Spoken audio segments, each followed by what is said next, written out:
Hey guys, and welcome to my February 19th DVD update. In this update, I'm going to show you the DVDs I've gotten over the past 2 weeks. The first DVD I got was Night of the Demons 2. This came out like a couple months ago, I guess 3-4 months ago. I have the first one, but I kept trying to remember if I liked Night of the Demons 2 at all. I could hardly remember it. After I watched it, I realized this was the one I watched a lot on. It was either HBO or Cinemax. They used to play this like all the time at like 10:30, 11 at night, like every couple of weeks, all the time.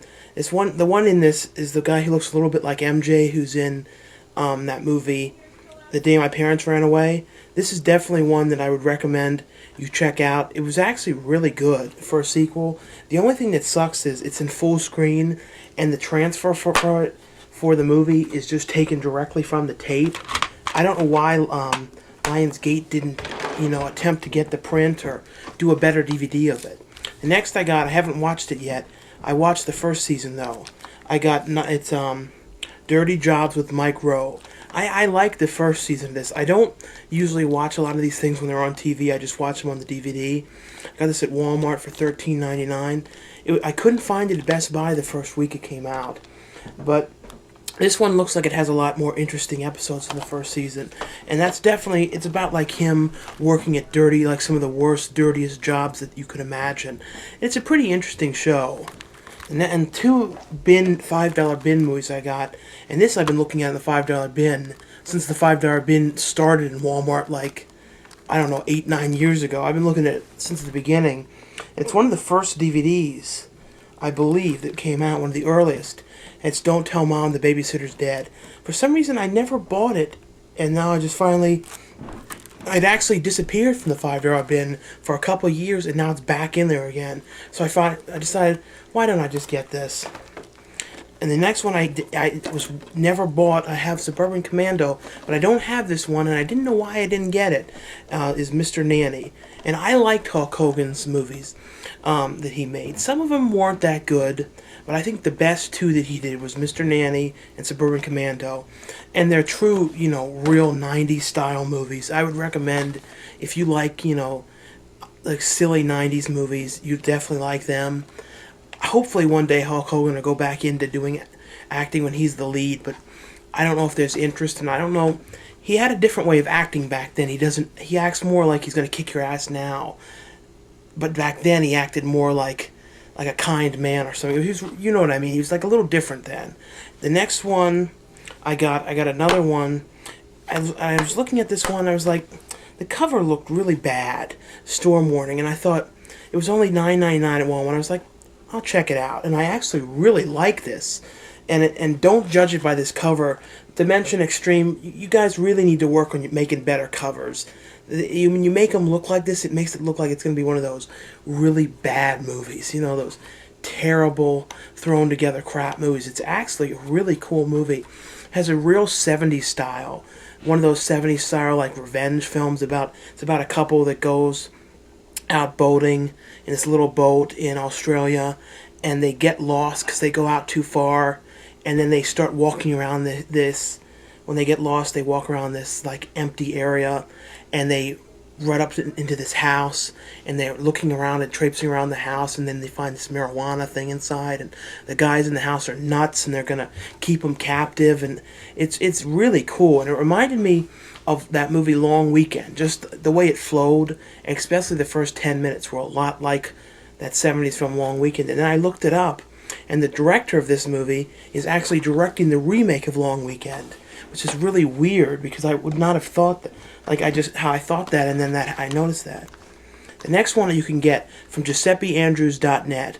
He is a filmmaker, and an actor and a musician. You probably know him best from Cabin Fever. He was like the Deputy Winston guy. He's like, "It's party, man." You remember that? Well, if you watched it. And he was also in tons of stuff, but that was his most known movie. His next one was Independence Day. He was Randy Quaid's younger son. And this one's called Scoff. It's hard to explain what it's about, but look up on his website and you can look up details about it. But I'd recommend his films. I really like his movies. And the next ones I got there, the HD and Blu-ray ones. They had a sale at EB, no, not EB Games, it's called GameStop now. And they had a sale, buy 2 movies, get 2 free. And I saw Balls of Fury for $17.99, and then I saw Transformers, which I never watched. People keep telling me to watch, so I finally bought it.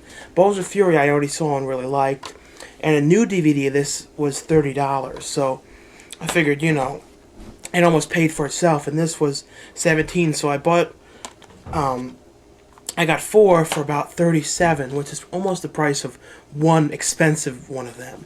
And I thought Transformers was alright. It wasn't really my kind of movie.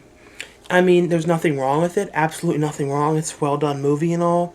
It's not really my kind of movie. I mean, I'm not really big on like action scenes that go on for 40 minutes and stuff like that. For some reason, that doesn't do anything for me.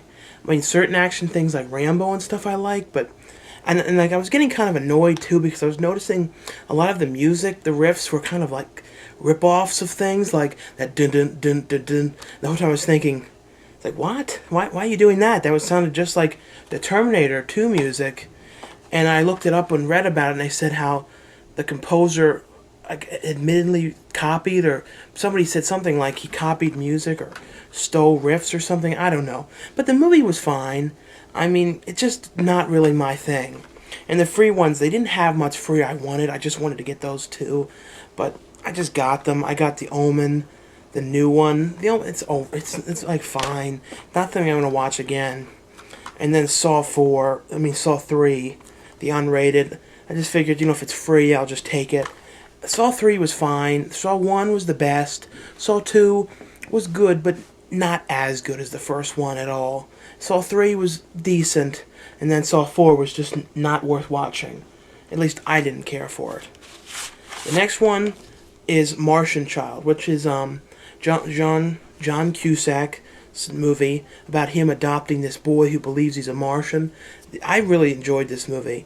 It's a good family film. It's like, doesn't seem like a movie I could really imagine families watching, though. It doesn't have that quality to it. It seems more like a movie that adults would watch, but because like it's more about like a guy dealing with his problems and stuff. But I really like that, and actually it has John Cusack and Joan Cusack, and they actually play brother and sister in it, which was interesting to see them both in a movie together for once. And they might have done that in other things though too. The next one I got is an 80s film starring Scott Baio and Willie Ames, 2 stars of the past. Well, Scott Baio was on some kind of reality show, I heard, and Willie Ames was, you know, Bible man himself.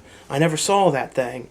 I had no desire to watch something like that, but I know that's what he's done recently. I know he's like changed his ways, and you know, but so he probably doesn't like this movie anymore. It's called Zapped, and it's pretty much a spoof kind of Carrie, about this guy who he's doing this experimenting with like marijuana and alcohol or something, and like they mix together and they blow up, and then he gets the power to move things.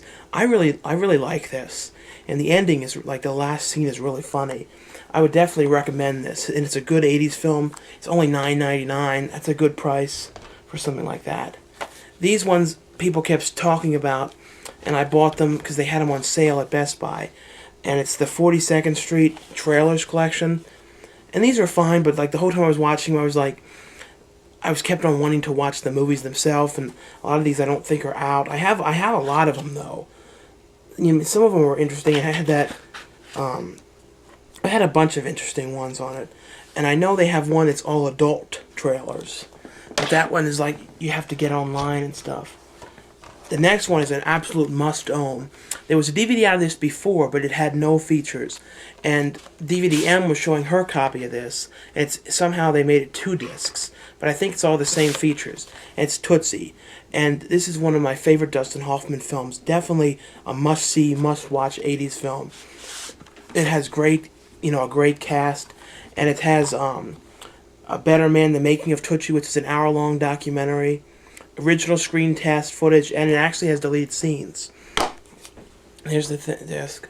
I definitely recommend this one, and if you haven't seen this one, this is definitely one to watch.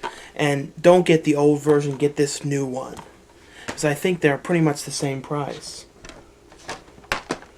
And another one I got at Walmart for a real low price. Just thought I'd just watch it. I haven't watched this one yet, though. It's called Croc. It's from this new series, or RHI. I don't know if it's new, but they all have this certain cover. They're like the Man-Eater series. I figured I'd just check this out, and I looked it up, and it's directed by the director of Mac and Me. I'm sure some of you would remember that. It was that movie that was made after E.T. that was very similar in style to E.T., and it was sponsored by McDonald's, so it was like, had all these product placements of McDonald's, like, let's go get a Big Mac, and they had all these sponsors for Coke and Skittles, and like paper towels in the background. It's like the most product placements you're ever going to see in a movie. The whole movie was funded on product placements, but I think the money went to a good cause, though, so if they're going to put it all into cancer research or whatever they did with it, I guess that's fine. But Mac and Me wasn't one that was, I always liked it as a kid. It was, undeniably a E.T. ripoff, but it was still a fun movie. And I haven't watched this, but I don't think it's a good sign he's directing something like this. I believe I was reading it, it's a Sci-Fi Channel movie, and those usually have really poor CGI. Sci-Fi, for some reason, it's like almost like they don't like building things or actually making anything that looks good. Like they always use those CGI that are like, and they're not, and there's certain thing with CGI, and then there's like crap CGI. And like the CGI they use is like 1996 CGI, when it's real fake, and you can you just look at it and you're just sitting there with this terrible queer face like, this is the movie, this is the CGI, this is finished. And I bought two when I was at the media exchange store with MJ trading in things. I bought, and I have the tape of this, but I wanted to have a DVD of it, The Buttercream Gang, which is a Mormon film. I'm not a Mormon. I just liked this movie. It was funny. And another one, I believe it's another one of these family movies, and I don't know anything about this one. I just it was next to it. I'm like, I'll give it a whirl. Friendships Fields. And now two recommendations I got, which from a lot of people saying, you should watch this, you should watch this show. And I bought them. I bought the first one and season and really loved it. And sort of got hooked on watching it. And it's Kenny versus Spenny, a Canadian show about these two guys competing against one another, doing these competitions. And whoever wins, it's like them trying to win, like who can stay naked the longest, or who do women like the best. It's a really interesting show, and I bought the first season, liked it so much, then I ordered the second one, and then I ordered the third one, which is on the way, and haven't gotten that one yet.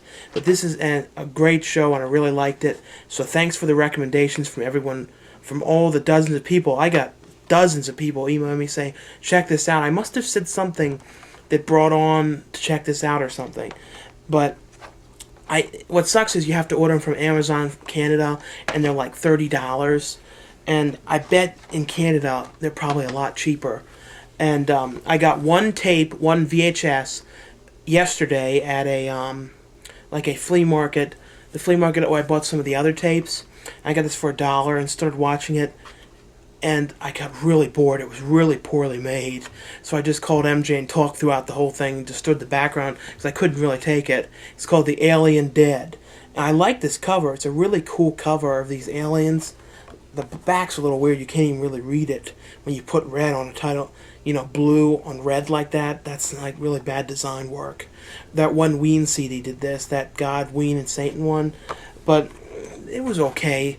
It just, everything, was done poorly, and people said something about some of our shots are not always the best when we do some of the things. Watch this. I think you'll change your mind a bit. So I hope you all like the update. Look forward to hearing what you have to say. Me and MJ recently put up a video. I'll post it underneath, where you can watch our videos, watch Don and Murph, watch this video, watch any videos you want, and have a reaction to it. You post your reaction to watching it. Which, we've gotten 6 or so far, and thanks for all those. And if you guys want to do some of them, that'd be cool. The video will be underneath. You can just click that and post the response to that video, watching whatever video you want. So thanks for everyone for watching. Thanks for subscribing. We're at 930 subscribers now. We just keep going up. So thanks so much for subscribing and for watching. Have a good day, or night, or evening.